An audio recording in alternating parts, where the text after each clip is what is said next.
Bismillahirrahmanirrahim. Alhamdulillahirabbil alamin wa bihi nasta'in ala umuri dunya waddin.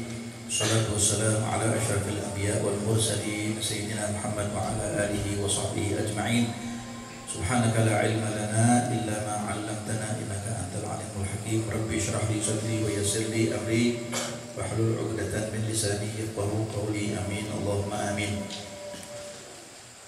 Ikhwani akhwati rahimakumullah, as'adakumullah. Alhamdulillah, pada kesempatan yang sangat berharga ini, kanzun min kunuzil jannah, yang bilang katanya kanzun min kunuzil bir, salah satu simpanan surga, salah satu simpanan kebaikan adalah ma bainal isya ma bainal isya'in ma bainal maghrib wal isya. Itu simpanan yang sangat berharga.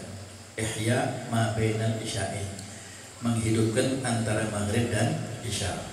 Alhamdulillah, kita duduk dengan Ustaz Habibi Al-Attas, kita duduk dengan Ustaz Hasan bin Zaid, kita duduk dengan Ustaz Ilham, kita duduk dengan kaum muslimin muslimat yang alhamdulillah insyaallah mudah-mudahan keberkahan ini sampai kepada keluarga kita, sampai kepada masyarakat kita, sampai kepada bangsa kita insyaallah. Amin Allahumma amin. Tadi saya ditimbali sama Ustaz Ilham untuk sedikit menerangkan, ditodong lah istilahnya. Jadi saya harus angkat tangan, karena namanya santri sama kiainya harus nurun. Kalau sekarang kiainya suruh santrinya naik manjat pohon kelapa, ya harus nurun. Masa santrinya mengatakan boten Pak Yai, Pak Yai mau sing manjat kelapa, saya tak. Kiainya yang banyakan namanya. Bismillahirrahmanirrahim. Ini diucapkan dan ini diwarid daripada Sayyidina Imam Al-Habib Abdullah bin Alawi bin Muhammad Al-Haddad Al-Alawi Al-Husaini Al-Hadrami At-Tarimi dalam qasidah-qasidahnya. Imam Haddad itu ketika menyusun qasidah-qasidahnya atau mengimlakkan qasidah-qasidahnya, mendiktikan qasidah-qasidahnya ini sebelum beliau belajar ilmu nahwu dan sharaf. Jadi sebelum belajar ilmu nahwu dan sharaf sudah mampu mengimlakkan dan sudah mampu menginsya qasidah daripada mahabbah bin Nabi wa mahabbah ilallah ta'ala, cintanya dengan Nabi, cintanya dengan Allah ta'ala. Dia insyakan sebelum beliau belajar nahwu dan sharaf. Kenapa? Beliau adalah seorang pilihan Allah, hamba Allah ta'ala yang diangkat derajatnya oleh Allah ta'ala, yang menjadi qutbul aqtab. Muttafaq alaih, itu disepakati oleh ulama Sadah Ba'alwi bahwa Imam Haddad ini adalah siapa orang berpegang dengan Imam Haddad maka dia pasti menjadi wali Allah. Siapa yang berpegang dengan Imam Haddad? Orang-orang seperti Imam Haddad ini banyak sebetulnya. Yaqulu qaumun an hudahum dallu qad udimu fi asrina wa qallu faqul lahum kalla walakin jallu an antarahum a'yunun juhali. Di akhir zaman ini orang-orang seperti beliau bukan tambah sedikit, tambah banyak. Tambah banyak. Kalau kita lihat dulu zaman kita dulu masih kecil, beliau Sayyidil Habib Anis. Kalau kita ini punya muskilah, kita punya satu problem hidup, boleh kata tadi yang Habib Hasan tadi, bayar hutang nggak bisa bayar hutang, mau kawin ditolak, gitu. Dukun pun bertindak. Macam-macam lah muskilah dan problemnya orang dalam hidup ini. Kan begitu. Tapi kalau ketika beliau ini datang sama orang-orang soleh, tadi dikatakan oleh Ustaz Habib itu, datang kepada orang-orang soleh, maka inhalatil masyakil, problem itu menjadi selesai dengan sendirinya. Subhanallah. Hanya lihat wajahnya saja teduh, lihat wajahnya saja adem. Banyak kenapa di kalangan Nahdlatul Ulama, di kalangan habaib, di kalangan kiai-kiai, di kalangan Sadah Bani Alawi ini senang majang foto-fotonya habaib. Di rumah itu senang majang fotonya Habib Alwi, Habib Bakar, Habib Ja'far Syekhon, Kiai Hamid Pasuruan, Kiai Khalil Mangkalan, ya, Kiai siapa namanya, Kiai Tahir dan Kiai Hasan Mangli, kenapa ini Mangli, Hasan Askari. Senang majang foto-fotonya ulama ini tujuannya adalah bukan buat peteni jerangkok, bukan buat peteni Dracula, bukan. Tapi majang foto mereka itu supaya anak-anak kita itu kan tanya sama bapaknya, bah ini siapa? Ini Habib Ja'far bin Syekhon, hafid Quran. Kalau baca Quran seperti Ustaz Ilham, enak suaranya. Kata Habib Alwi Solo, saya punya datuk, kalau beliau itu ngaji Quran atau baca Quran menjadi imam, Habib Alwi bertaklid seperti taklidnya Imam Abi Hanifah yang mengatakan bahwa tidak wajib seorang makmum ketika di sholat jahriyah imamnya membaca Fatihah, maka dia cukup dengan mendengar bacaannya Fatihahnya imam itu cukup. Tak wajib baca Fatihah karena saya menikmati bacaan Qurannya Habib Ja'far bin Jaafar. Kalau saya baca Fatihah nanti ketinggalan enaknya bacaan Qurannya Habib Ja'far. Katanya huruf-huruf yang dibaca oleh Habib Ja'far ini tajasad, ya tajasad, jadi seperti berjasa, seperti ada sosok begitu. Karena apa? Karena indahnya bacaan Qurannya Habib Ja'far bin Jaafar. Orang-orang seperti ini kalau kita lihat, kalau kita pandang fotonya, kita salaman sama tangannya, kita duduk di majelisnya, kita baca karangan-karangannya Sibtul Duror, Ratibul Haddad, Ratibul Attas, kemudian Diwan Haddad begini dan yang lain, maka insya Allah mudah kita mengenal mereka. Kelak nanti di hari kiamat nama kita akan dipanggil sama mereka. Insya Allah nama kita dipanggil sama mereka. Mereka dzurriyyahnya Nabi. Kalau mereka dzurriyyahnya Rasulullah SAW, ini Ali Haddad, dzurriyyahnya Rasulullah, pasti mereka akan datang ya matur ke datuknya Sayyidina Muhammad. Mereka akan mengatakan, ya Rasulullah, haula'i adalah al-muhibbun. Mereka adalah orang-orang muhibbin.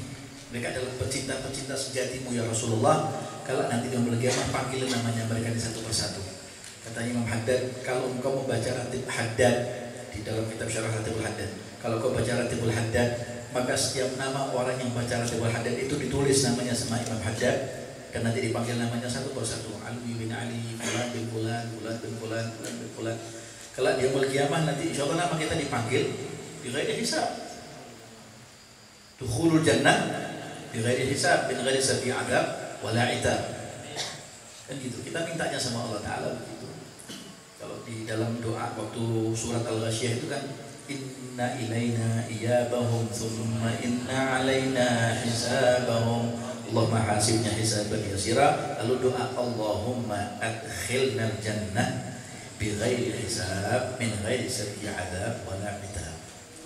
Kalau masih minta dihisab sama Allah Ta'ala, man husib udhib. Siapa yang dihisab pasti diadab.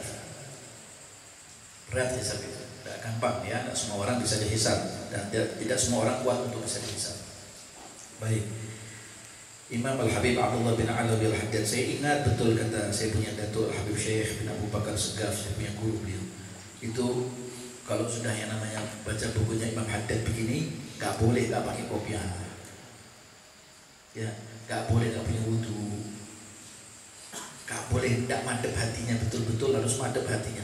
Baca Naso Aidinnya itu makan, yang bicara ini Imam Haddad. Jadi kita dari kecil itu sudah dilatih untuk bagaimana cinta dengan orang-orang yang soleh, cinta dengan orang-orang soleh, supaya apa? Supaya kita ikut sama caranya mereka. Cintakan hati kita dengan Imam Haddad. Ada dua Imam Haddad ini. Imam Haddad ini, orang cinta dengan Imam Haddad itu beruntung. Orang cinta dengan Al-Habib Abdullah Al-Haddad ini beruntung dia. Gak akan kemana-mana jalan. Oh dunia langit ini ambruk ngembrui. Buat orang yang cinta dengan Imam Haddad akan selamat. Muka ada dunia ini geger ketoler. Orang yang cinta dengan Imam Haddad akan selamat. Yang penting pegang betul Imam Haddad, akidahnya dipegang, akhlaknya dipegang, ikuti apa jalan dan tariqahnya beliau. Bismillahirrahmanirrahim. Wa qala radhiyallahu anhu, alaika bitaqwallahi fis sirri wal alan. Wajib harus kau bertakwa kepada Allah Ta'ala di kesunyian ataupun di keramaian. Nah, takwa adalah kita jaga Allah, kita haknya Allah dijaga. Dulu saya punya abah waktu pergi ke Pandeglang sana, waktu zamannya Kiai Abu Yadim Dimyati. Si itu saya suka ibu Kiai Abu Yadim Dimyati, Insya Allah wibawa, Masya Allah orangnya kan gagahnya. Abu Yadim Dimyati, wali Allah ya, seorang mursyid tariqah Abu Yadim Dimyati. Kalau saya iring, waktu abah saya ngajak saya waktu itu datang ke Pandeglang, ketemu sama Abu Yadim Dimyati. Abu Yadim Dimyati itu punya teman namanya Ki Agus Effendi. Ki Agus Effendi itu punya musola kecil. Jadi ini rumahnya sebelahnya ini ada masjid musola Soma'ah kecil gitu, musola kecil. Setiap pagi saya punya apa, karena rumahnya berdekatan dengan Ki Agus, jadi setiap subuh itu saya punya apa sembahyang subuh di tempatnya Ki Agus Effendi. Karena saya punya apa aslinya orang Cirebon. Al-Walid saya punya orang tua itu asli orang Cirebon. Kelahiran Cirebon, Jatiwangi, Brujul. Ayah kumaha, ayah naon Malampu. Itu subhanallah, saya punya apa itu tiap subuh itu sembahyang jamaah sama Ki Agus Effendi. Tapi saya punya apa itu tidak hanya sholat subuh sama Ki Agus Effendi, ikut baca Quran.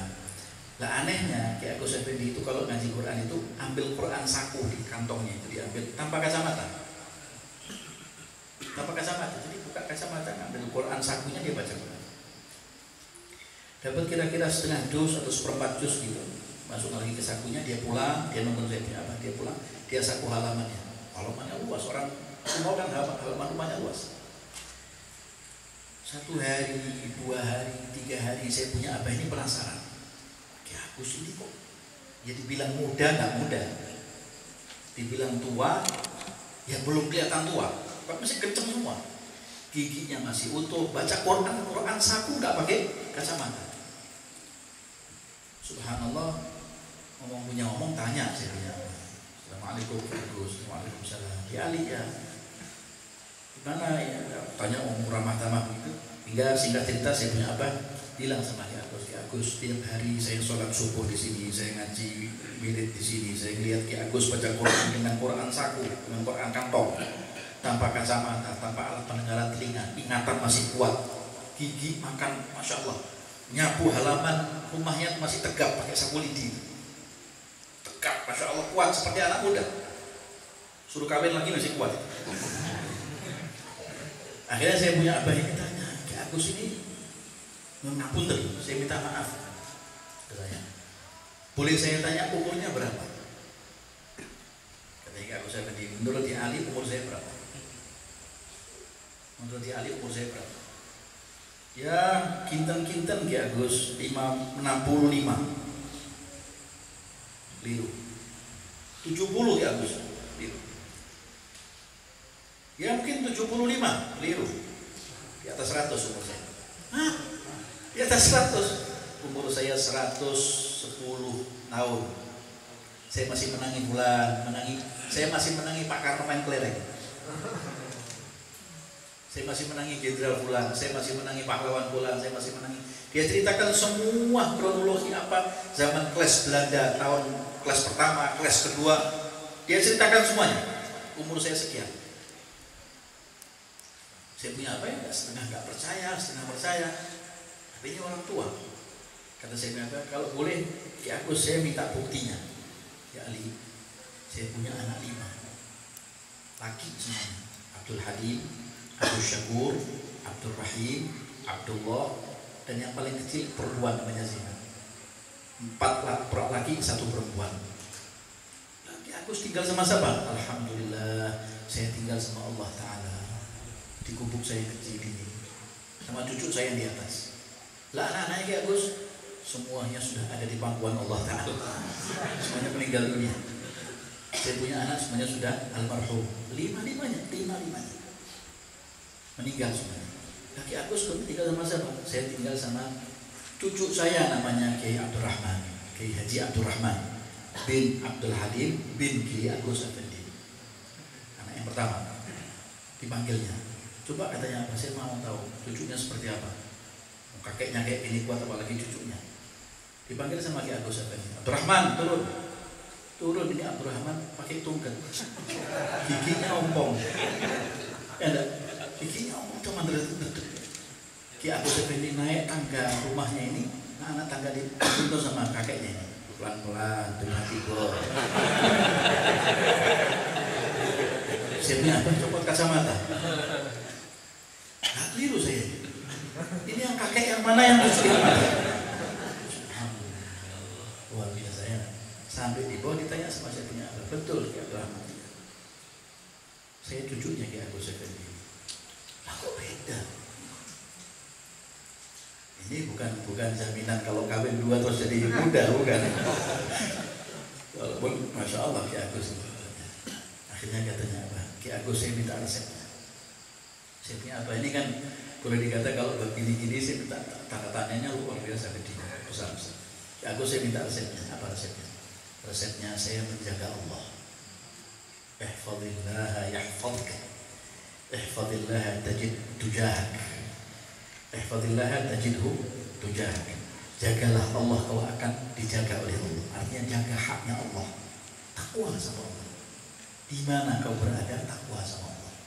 Mau di kantor, mau di rumah, mau di malam hari. Biasanya anak-anak muda kalau waktu siang ada ustadznya zikir, atau ada orang tuanya buka Quran, walaupun Qurannya kuali. Ya. Jadi kalau sudah di kamar waktu malam matikan lampu, apa yang dilihat? Apa yang dilihat? Dunia ini sekarang sudah ada di setan gepek ini. Ya, dunia itu sudah ada di kantongnya dia. Mau yang Amerika, mau yang Prancis, mau yang Filipina, mau yang Indonesia, mau yang Malaysia, sudah ada semua di kantongnya. Tinggal dia mau update yang mana, dia mau upload yang mana, dia mau buka yang mana, dia mau buka YouTube yang mana, Facebook yang mana, semua akan bisa dia buka dengan mudahnya. Kalau tidak dibekali dengan injeksi takwa, takut sama Allah Ta'ala, ya berantakan hidup kita. Tapi semua itu kembali kepada bapak ibunya. Kalau bapak ibunya alim, muta'alim, muta'arif, alim, bapak ibunya ahli Quran, seperti katanya Mbah Maimun waktu dawuh sama saya, alwi camkan kata-kata saya terakhir ini. Itu saya ziarah kepada Mbah Maimun. Dia mengatakan apa? Katanya, kalau engkau suka ngaji Quran, maka anakmu ahli Quran. Kalau kau suka baca kitab, anakmu insya Allah ahli kitab. Kalau kau suka baca hadis, maka anakmu menang muhadditsin. Kalau kau suka baca fikih, maka anakmu menjadi fuqaha. Bagaimana kamunya? Mafil abah, fil abna. Apa yang ada sama abahnya, masih ada sama anaknya. Jadi harus dibekali kitanya dulu. Tidak mungkin akan bisa hafal Simtud Duror kalau bapaknya juga tidak gila dengan Simtud Duror. Semua dari bapak dan ibunya. Kan kita kalau sekarang mau nimang-nimang anak itu ya baca zikrullah. Kata Sidil Habib Umar, saya punya guru, baca zikrullah, baca sholawat. Waktu nyusuni anak itu, atau waktu dulang anak pisang kayak apa kantes kayak, baca sholawat. Jangan berhenti, jangan ngomel.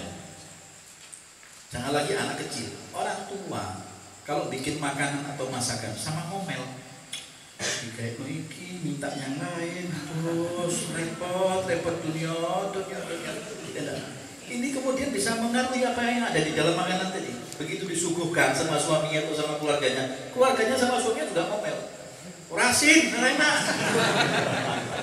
Ya, makanya jogoe ngomel, karena yang bikin juga ngomel. Jadi semua berdasar dari kita sebetulnya. Anda benci dengan orang, itu nggak bertepuk sebelah tangan. Misalnya Anda lihat ada orang nyapa, Anda sapa, Assalamualaikum, dia nggak nyapa, lalu lapor, Ustaz, saya nyapa orang itu, dia nggak nyapa saya. Saya katakan, bencimu sama dia itu nggak bertepuk sebelah tangan, atau bencinya dia kepada kamu nggak bertepuk sebelah tangan, karena kamu juga benci sama dia kan? Ya, saya kurang suka Ustaz. Begitu pula cinta, nggak bertepuk sebelah tangan. Jadi alaika bitaqwallah bisirri wal alan wa qalbaka nadhibhu min ar-rijsi wad-dalam. Kau punya hati dibersihkan, bersihkan dari rijs, bersihkan daripada kotoran, bersihkan daripada karat. Wa khalif hawa nafsi allati laisa qasduha. Ya, perangi hawa nafsumu yang hawa nafsu itu dicipta oleh Allah Subhanahu wa taala. Apa? Yang dicipta oleh Allah Ta'ala memang nafsu itu tujuannya adalah siwal jam'ilid dari ladhi hashwahal mihan. Yang nafsu itu dicipta sama Allah Ta'ala memang tabiatnya nafsu itu kumpulkan harta kekayaan dunia. Gak puas-puasnya, gak ada puas-puasnya. Dapat rezeki sekian, minta sekian, dapat mobil, minta pesawat, dapat ini, gak ada puas-puasnya, gak ada syukur-syukurnya sama Allah Ta'ala. Hashwahal mihan, apa hashwahal mihan? Yang isinya itu banyak, padat dengan yang namanya mihan. Mihan itu fitnah. Washab dzawil ma'rufi wal ilmi wal huda. Berkawanlah dengan orang-orang yang punya kebaikan, punya ilmu dan punya petunjuknya Allah Ta'ala tadi. Berkawanlah seperti orang-orang yang alim, seperti Wali Songo, seperti Mbah Hamid Pasuruan, seperti Habib Ja'far bin Syekhon, seperti para ulama, para habaib. Kumpulah dengan orang-orang yang ma'ruf, alim, Nabil Huda, walaupun tidak dengan atribut ulama. Nggak harus pakai imamah, nggak harus pakai jubah. Yang namanya boleh orang alim itu nggak harus pakai pakaiannya ulama, nggak harus. Anda lihat di Pasuruan itu ada dulu namanya Kiai Asrori, alimnya luar biasa. Kiai Asrori namanya, bukan Kedede yang lain. Kiai Asrori ini alim top luar biasa. Dia fikihnya alim, dia nahwunya alim, dia sorafnya alim, dia tafsirnya alim, dia falaknya alim.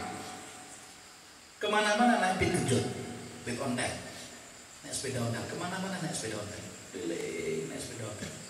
Dari Dalwa ke Sidogiri, dari Sidogiri ke Sunia Salafiyah, dari Sunia Salafiyah nanti dia naik keliling dia ke Bangil, ke pondok demi pondok, dia ngajar dari pondok ke pondok, majelis sampai akhirnya orang nyangkanya Kiai Asrori ini adalah orang biasa, cuma pakai topi caping.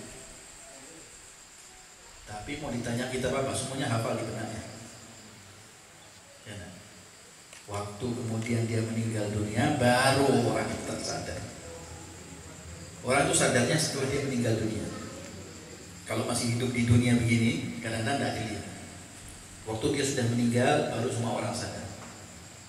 Keadaan washab dzawil ma'rufi wal ilmi wal huda, yang alim. Gak harus tampaknya dia adalah pakai atribut ulama.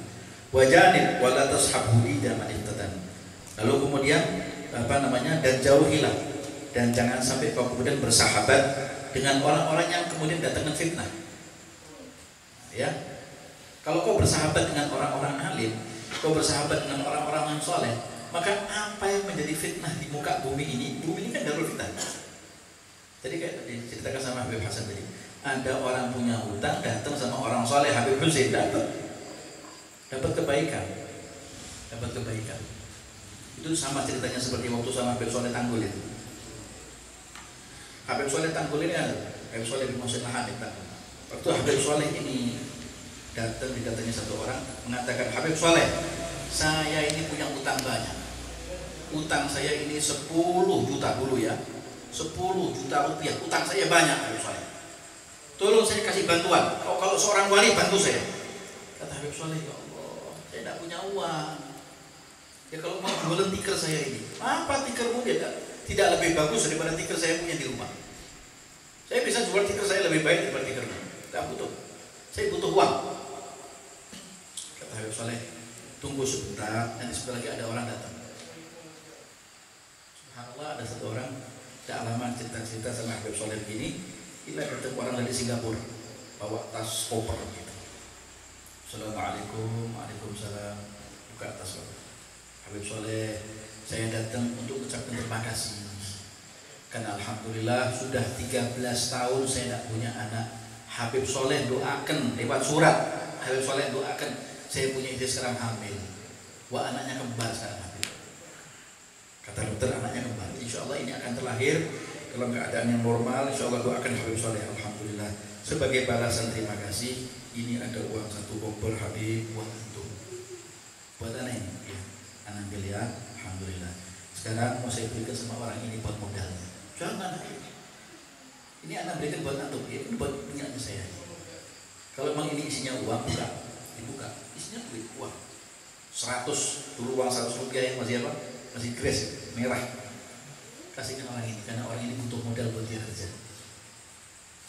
Jadi washab dzawil ma'rufi wal ilmi wal huda. Duduk sama orang-orang yang ma'ruf, sama orang-orang yang soleh. Wal ilmi wal huda, punya petunjuk dari Allah Ta'ala. Ada orang kesulitan datang, ada orang ini datang, ada orang punya masalah datang. Habib Anis itu berapa orang yang datang sama Habib Anis? Semua yang datang sama Habib Anis mesti bawa muskilah. Ada yang rambutnya tua, ada yang mukanya metot, ada yang pegang batuk begini. Ada Habib, saya punya masalah. Kata Habib Anis, ya Allah, kapan saya bisa senang ya Allah? Setiap kali orang datang mesti bawa masalah. Tidak ada yang bawa khair. Habib saya bawa surga, Habib saya bawa es krim, Habib saya bawa masalah. Habib saya gini, Habib saya gini, Habib saya gini. Tapi washab dzawil ma'rufi wal ilmi wal hudaya wajanib wala tashabuni tamanisatan wa in tarda bil maqsumi istamuna aman. Kalau engkau ridha dengan apa yang dibagi oleh Allah Ta'ala akan rezekimu, maka kau akan hidup dengan penuh kenikmatan. Terima apa yang datang dari Allah Ta'ala. Kayak COVID ini, sudah alhamdulillah. Subhanallah, dengan adanya COVID ini bisa bikin buku, yang bikin buku bisa bikin buku, yang punya pondok pesantren tidak bisa kemana-mana, malah didik santrinya. Istamuna aman. Kalau mau disyukuri, istamuna aman. Tapi apa? Wa illam takun tarbabi Istamuna hasan. Tapi kalau kau tidak ridha maka itu susah. Aduh, PPKM lagi. Kerja takban, ya Allah, kasih umat. Dasmu momot. Yang diputer tuh kira status tuh semua orang dasmu. Sampai bingung saya. Sampai kadang-kadang Ustadz yang ngirimin saya dasmu piye. Ustadz yang ngirimin saya.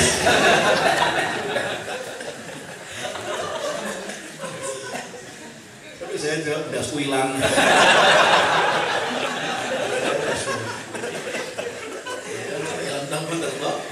Islami hasan adalah keadaan susah, kalau nggak bisa disyukuri, susah, sedih. Tapi kalau mau dapat nikmat Allah Ta'ala, istabi hazan, istamuna aman, ya.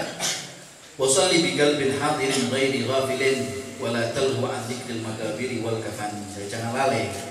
Tetap kau harus mengingat yang namanya kematian. Ingat yang namanya kuburan dan kain kafan. Rubba dhahikin bil afihi wa na'alla afanahu qad kharajat min 'indil qasar. Kita tidak tahu hari ini barangkali kam min mustakmilin lam yastakmil yauma wa kam min mu'ammilin lam yastakmil yauma. Kata Imam Haddad, berapa banyak orang yang mengharapkan hari ini saya akan hidup sampai 24 jam, baru 6 jam dia sudah meninggal. Banyak orang yang katanya kalau bulan puasa dia menyediakan apa itu namanya roti, dia menyediakan kurma, dia beli sepatu baru, dia beli tas baru, dia beli baju baru dia jahitkan ini.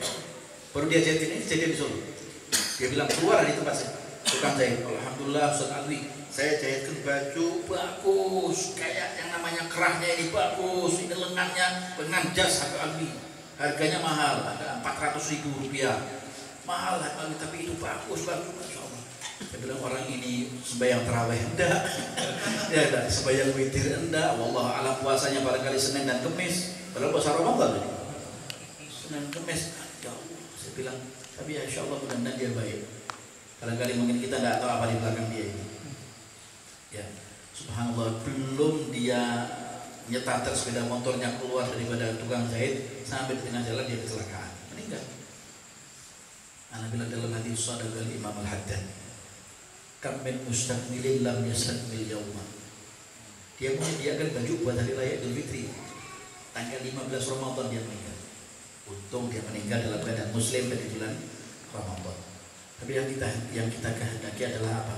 Kita kalau sekarang meninggal ada di majlis kayak gini, ya Allah, kita meninggal kayak meninggalnya Habib Abdul Qadir AA, meninggal fi sujud, yang menyaksikan orang satu masjid di hari Jumat dalam keadaan toharah bersuci.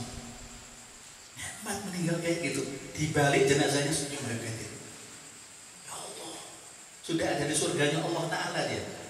Dia bilang sama istrinya apa? Biarkan saya meninggal, kalau saya harus meninggal, saya meninggal di masjid. Dia sakit kan? Jalan itu dari rumahnya dalam keadaan sakit. Kata istrinya mengatakan, Habib, sudah jangan ke masjid. Ada yang lain di masjid makmummu, wakilmu, imam ada. Nanti kau sakit di masjid, nanti kau bahkan ada apa-apa di masjid. Katanya Habib Qadir apa? Kalau saya harus meninggal, saya akan meninggal di masjid, bukan di rumah. Itu hari terakhirnya dia. Dia jalan dari rumahnya, jalan kaki, tidak naik becak, tidak ada sepeda motor, tidak naik mobil, jalan kaki dia, pakai tongkat, ada yang nuntun. Sampai masjid jadi imam Jumat, meninggal dia. Tapi imamnya waktu itu khatibnya satu orang, agak panjang khatibnya, bicaranya agak panjang, sampai di bel ada lagunya, khatibnya jangan lama-lama katanya. Dalam hatinya Habib Qadir ngomong sama Ustaz Najib, lama betul ini, anak sudah merindukan sesuatu, jangan lama-lama. Subhanallah, ya. Gak nggak tahu umurnya orang ketiga. Subhanallah, khotibnya turun, meninggal di waktu sujud di sholat Jumat dan dia sebagai imam. Itu yang dikatakan istamuna aman gitu. Dan terakhir dikatakan pernah saya punya datuk Al-Habib Syekh pernah mengatakan orang yang namanya dikatakan panjang umur itu siapa? Imam Haddad. Meninggal di tahun berapa? Tapi namanya sampai sekarang disebut. Ya, itu yang dikatakan orang yang panjang umurnya. Dikatakan orang panjang umur itu bukan orang yang umurnya panjang sampai sekian tahun, ratusan tahun, bukan. Yang panjang umur itu umurnya setara dengan Nabi Muhammad. Umurnya sama dengan Rasulullah, 60, fokus 80 itu bonus. 100 tahun itu sudah kelebihan. Ya enggak? Tapi kemudian namanya selalu dikenal sampai sekarang. Itu yang dikatakan orang yang tula umrih fitri di dunia wal akhirah. Al-Fatihah.